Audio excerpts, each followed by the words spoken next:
안녕하세요. 다빈치 스쿨 온라인 과정 7번째 편입니다. 지난 영상에서 간단히 모델링을 해보았는데 어떠셨나요? 오토 머신러닝 솔루션을 이용하면 모델링 과정은 크게 어렵지 않죠. 어려운 것은 모델링 자체가 아니라 모델 성능을 높이는 작업이라고 할 수 있습니다. 모델 성능을 높이는 방법에는 굉장히 여러 가지가 있습니다. 데이터의 양과 질을 높일 수도 있고 다른 알고리즘을 선택해 볼 수도 있으며 알고리즘의 파라미터를 변경해 볼 수도 있고 데이터 세트의 구성을 달리해 볼 수도 있습니다. 이 모든 작업을 어떻게 수행할 수 있는지에 대해서는 머신러닝 프로세스를 상세하게 뜯어보면서 설명드리는 게 이해하기 쉬울 것 같습니다. 그래서 이번 영상부터는 본격적으로 머신러닝 프로세스에 따른 노하우와 주의사항을 말씀드리겠습니다.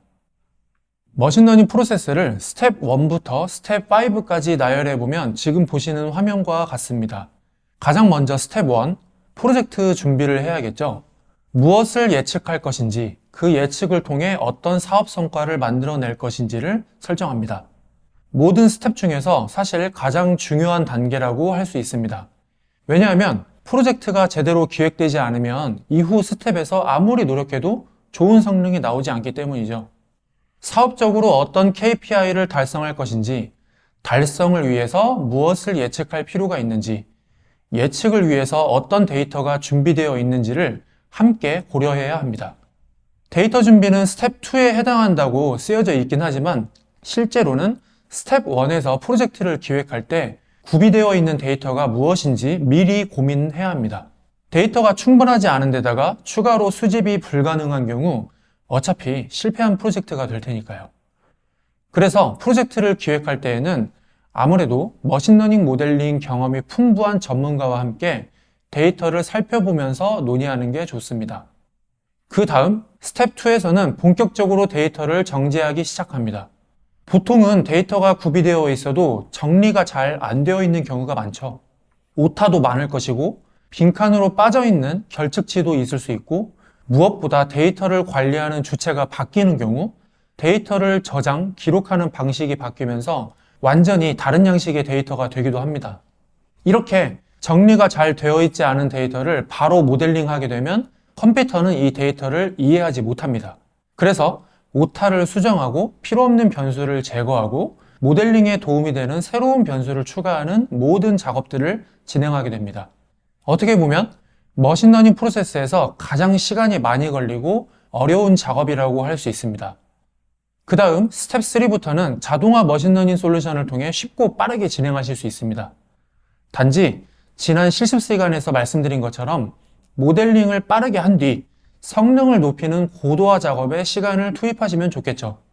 그 다음 스텝 4에서는 모델링한 결과를 살펴보고 운영하고 있는 시스템 예측 서버에 저장하며 신규 데이터가 들어왔을 때 예측과 의사결정을 실행합니다. 마지막 스텝 5에서는 시간이 흘러 모델 성능이 저하되었을 때 다시 모델을 업데이트해 주거나 새롭게 모델링을 만들어 줍니다. 다빈치랩스에서는 모델 성능을 지속적으로 평가하여 언제쯤 모델을 업데이트하면 좋은지에 대해서도 쉽게 알 수 있습니다. 자동화 머신러닝 솔루션의 강점이죠. 스텝 2에서 데이터 준비가 굉장히 중요하다고 말씀드렸는데 좀 더 자세히 살펴보겠습니다. 결국에는 데이터의 품질이 모델의 성능에 가장 큰 영향을 끼치기 때문에 어떤 데이터를 어디에서 수집할 것인지 결정해야 합니다. 내부적으로 보유하고 있는 데이터가 이미 있을 수도 있고 새롭게 수집해야 하는 경우도 있겠죠.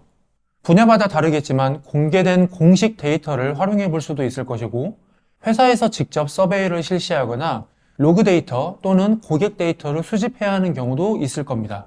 이렇게 수집된 데이터를 그대로 쓸 수 있는 것은 아니며 앞서 말한 정제 과정, 머신러닝 용어로는 데이터 전처리를 진행합니다. 데이터를 전처리할 때에는 오타나 결측치를 제거하고 샘플별로 양식을 통일하는 게 중요한데요. 여기 쓰여져 있듯이 데이터 세트를 훈련, 검증, 테스트 세트로 나누는 작업도 하셔야 합니다. 이게 무슨 의미인지는 다음 영상에서 상세하게 말씀드리겠습니다. 그리고 한 가지 더 유의할 점은 데이터가 정형 데이터인지 비정형 데이터인지 확인이 필요합니다. 처음 보는 용어죠? 정형 데이터는 영어로 Structured Data라고 해서 직역하면 구조화된 데이터입니다. 즉 데이터의 구조가 행과 열로 이루어져 있어 마치 엑셀과 같이 표 안에 입력할 수 있는 데이터를 말합니다. 엑셀에 입력이 가능한 값이라면 숫자, 문자가 있겠죠? 그러면 엑셀에 입력이 불가능한 데이터는 무엇이 있을까요? 그림이 되나요? 안 되죠?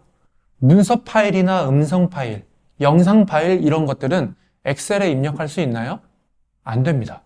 즉, 이렇게 표 안에 들어갈 수 없는 형태의 데이터를 비정형 데이터라고 합니다. 그리고 비정형 데이터는 정형화된 형태로 변환한 후 학습을 하는 거죠. 예를 들어 그림이라면 색깔이나 기하학적 위치를 숫자 또는 문자로 변환하는 겁니다. 소리도 마찬가지로 진폭과 주파수를 숫자로 변환할 수 있고요. 결론적으로 머신러닝을 활용하기 위해서는 반드시 데이터가 정형이어야 한다는 것을 기억해 주시기 바랍니다. 여기서 잠깐 정형 데이터의 기본적인 형태와 용어에 대해 공부하고 가겠습니다. 앞으로 여러분께서 머신러닝을 활용하신다면 반복해서 듣게 되는 용어이기 때문에 익숙해지시는 게 좋습니다. 여기 고객 데이터가 테이블로 정리되어 있습니다. 클라이어 1부터 10까지 10명의 고객이 있네요. 이렇게 행으로 구성된 고객 하나하나를 머신러닝에서는 샘플이라고 부릅니다. 그리고 이 고객에 대한 정보는 각 열에 기재되어 있습니다. 각 고객의 거주 방식, 연봉, 등급, 투자 금액, 이율, 대출 금액 등등 이렇게 열로 구성된 고객의 특성 정보 하나하나를 피처라고 부릅니다. 한글로는 변수라고 하죠. 대출 금액이 다 적혀져 있는 것을 보니 이 데이터는 회사에서 대출을 실행해준 고객 명단인 것 같습니다. 그리고 가장 오른쪽에는 각 고객이 대출을 상환했는지 여부가 1과 0이라는 숫자로 매겨져 있습니다. 숫자 1이면 대출을 상환한 것이고 0이면 상환하지 않았다는 뜻입니다. 바로 이 변수가 앞으로 우리가 예측해보고 싶은 타겟이 됩니다. 그리고 머신러닝 용어로 타겟 피처라고 부르죠. 이제부터 여러분께서 데이터를 살펴보실 때에는 다음과 같은 질문들을 던지시게 될 겁니다. 샘플은 충분히 확보되어 있나? 타겟을 무엇으로 정해서 예측해볼까? 8개의 피처만 가지고 타겟 예측이 잘 될까? 이 중에서 필요 없는 피처도 있지 않을까? 이런 식으로 질문을 던지면서 접근하게 되는 거죠. 그런데 알고 보면 타겟이 필요 없는 분석 방법도 있고 타겟이 숫자형이냐 범주형이냐에 따라 학습 방법이 달라지는 측면이 있습니다. 그래서 다음 영상에서는 타겟 유형에 따른 학습 방법에 대해서 말씀드리도록 하겠습니다. 감사합니다.